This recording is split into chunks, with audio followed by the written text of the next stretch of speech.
మా నాన్న ఒక డాక్టర్. ఎంబీబీఎస్ డాక్టర్ కాదు, ఒక ఆర్ఎంపీ డాక్టర్. నేను ఒక పట్టణమే ఎరగని పల్లెటూరులో పెరిగాను. మా ఊరు గోదావరి జిల్లాలో ఒకటి. పచ్చని పైర్లు, పచ్చని పొలాలు, ఆకాశాన్ని అందుకునేలా ఉన్న కొబ్బరి చెట్లు, చుట్టూ గోదావరి మా ఊరిని ఎంతో ప్రశాంతంగా ఉంచేవి. మా నాన్న పొలాల్లోకి వెళ్ళి వైద్యం చేసి వస్తూ ఉండేవాడు. మా ఊళ్ళో ఉదయం లెగిస్తే కరెంట్ ఉండదు. ఇంట్లో పనులన్నీ అమ్మ పనివాళ్లతో చేస్తూ ఉండేది. మిగిలిన సమయం అంతా చుట్టూ ఉన్న ఆడవాళ్ళతో మాట్లాడుతూ గడిపేది. నాకు స్కూల్కి వెళ్ళటం అసలు ఇష్టం లేకపోయినా కొంత సమయం గడుస్తుందని వెళుతూ ఉండేదాన్ని. అక్కడ నేను రాజుని ఇష్టపడ్డాను. రాజుని ఇష్టపడుతున్నప్పుడు నా వయసు 12 సంవత్సరాలు. రాజు అప్పట్లో 10th క్లాస్ చదువుతూ ఉండేవాడు. నాతో వచ్చి సనువుగా ప్రవర్తిస్తూ ఉండేవాడు. నవ్వుతూ మాట్లాడుతూ నన్ను అక్కడ ఇక్కడ తాకుతూ ఉండేవాడు. నేను కూడా వాడి ప్రవర్తనకు ఇష్టపడి వాడు ఎక్కడికి రమ్మంటే అక్కడికి వెళ్ళేదాన్ని. వాడు ఏం చేసినా చేయించుకునేదాన్ని. వాడి చెయ్యి ఎప్పుడూ నా శరీరాన్ని తాగుతూనే ఉండేది.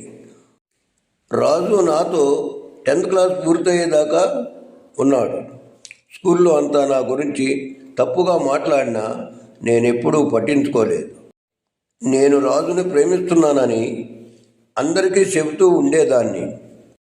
తను 10th క్లాస్ ముగించుకొని పట్టణానికి వెళ్ళి చదువుకోవటం మొదలుపెట్టాడు. నేనప్పుడు 7th క్లాస్కి వచ్చాను. ఈసారి నా తోటి క్లాస్మేట్ అయిన రఫీతో ప్రేమలో పడ్డాను. మళ్ళీ రఫీతో అక్కడ ఇక్కడ తిరగటం జరిగింది. మతాలు వేరైనా మా రక్తం ఒకటే అనే డైలాగులు చెబుతూ నేను రఫీ తిరుగుతూ ఉండేవాళ్ళం. అలా 10th క్లాస్ వరకు నేను రఫీ గొడవలు పడుతూ కొట్టుకుంటూ తిట్టుకుంటూ కలిసి ఉండేవాళ్ళం. నేను 10th క్లాస్ ఫెయిల్ అవ్వటం వల్ల చదువు మానేసి ఇంట్లోనే ఉన్నాను.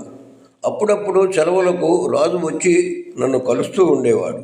నాలో శరీర వంశం పెరుగుతూ వస్తూ ఉంది. రాజు చాలా అందంగా ఆకర్షణీయంగా తయారయ్యాడు. రాజు నాతో చేసే చిల్లు పనులు అన్నీ బాగా నచ్చేశాయి. రఫీకి తెలియకుండా రాజుని, రాజుకి తెలియకుండా రఫీని కలుసుకుంటూ ఉండేదాన్ని. ప్రేమ పేరు చెప్పి నా శరీర వంశను ఈ ఇద్దరితో తీర్చుకునేదాన్ని. ఒకరోజు అమ్మా నాన్నకి రఫీతో కలిసి తిరగటం చూసి పెద్ద గొడవ అయింది. నన్ను మా నాన్న తన అక్కింట్లో ఉండమని పట్టణానికి పంపించాడు. ఎవరికి తెలియకుండా పట్టణంలో రాజుని కలుస్తూ ఉండేదాన్ని. రాజు తన స్నేహితులను కూడా పరిచయం చేశాడు. వాళ్ళలో ఒకడు నిన్ను ప్రేమిస్తున్నానని చెప్పి నా దగ్గరకు వచ్చాడు. నేను వాడిని పట్టించుకోకుండా రాజుతోనే నా స్నేహాన్ని కొనసాగించాను. రాజు నన్ను చాలా సిన్సియర్గా ప్రేమించాడు. నేను మాత్రం అలా కాదు. రాజు మీద కోపం వస్తే రఫీతో, రఫీ మీద కోపం వస్తే రాజుతో గడిపేదాన్ని. ఇలా ఇద్దరితో ప్రేమ వ్యవహారం నడిపాను. ఇలా 5 సంవత్సరాలు ఇద్దరితో నా ప్రేమ వ్యవహారాలు నడిచింది. అమ్మా నాన్న పరువు పోతుందనే ఉద్దేశంతో మా అక్క ఇంట్లోనే ఉంచి నాకు పెళ్లి సంబంధాలు చూడటం మొదలుపెట్టారు. పెళ్లి చేసుకోమని ముందుగా రాజుని అడిగాను. నీలాంటి పదార్థాన్ని నేను పెళ్లి చేసుకోనని రాజు కోపంగా అన్నాడు. ఆ మాటతో రాజు మీద విపరీతమైన కోపం వచ్చింది. అక్క ఇంటి నుండి రఫీకి ఫోన్ చేశాను. నాకింట్లో సంబంధాలు చూస్తున్నారని, నువ్వు నన్ను పెళ్లి చేసుకొని వెళ్ళు అని నేను చెప్పాను. అప్పటికే రఫీ ఏరే ఒక అమ్మాయిని పెళ్లి చేసుకున్నాడు.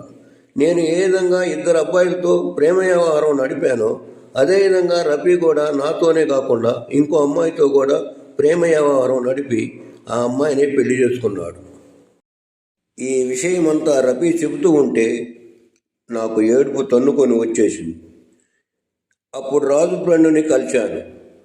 ఎవరైతే నాకు ప్రపోజ్ చేశాడో వాణ్ణి. నిన్ను పెళ్లి చేసుకోవటానికి నేనేమైనా మూర్ఖున్నా?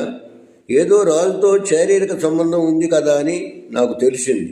నాతో కూడా శారీరక సంబంధం పెట్టుకుంటాను అని అలా చెప్పానే, కానీ నిన్ను పెళ్లి చేసుకునే ఉద్దేశం నాకు లేదని అన్నాడు. రాజు రఫీ ఇద్దరు కూడా ఊళ్ళోనే చెట్లు అయ్యారు. మా అమ్మా నాన్న కూడా నా ప్రేమ వ్యవహారాల సంగతి ఒక్కొక్కటి తెలుస్తూ వచ్చింది. వాళ్ళెంతో అవమానంగా భావించి నన్ను విపరీతంగా కొట్టారు. నోరు మూసుకొని మేము చెప్పిన వాడిని పెళ్లి చేసుకో అని నాన్న నన్ను బెదిరించాడు.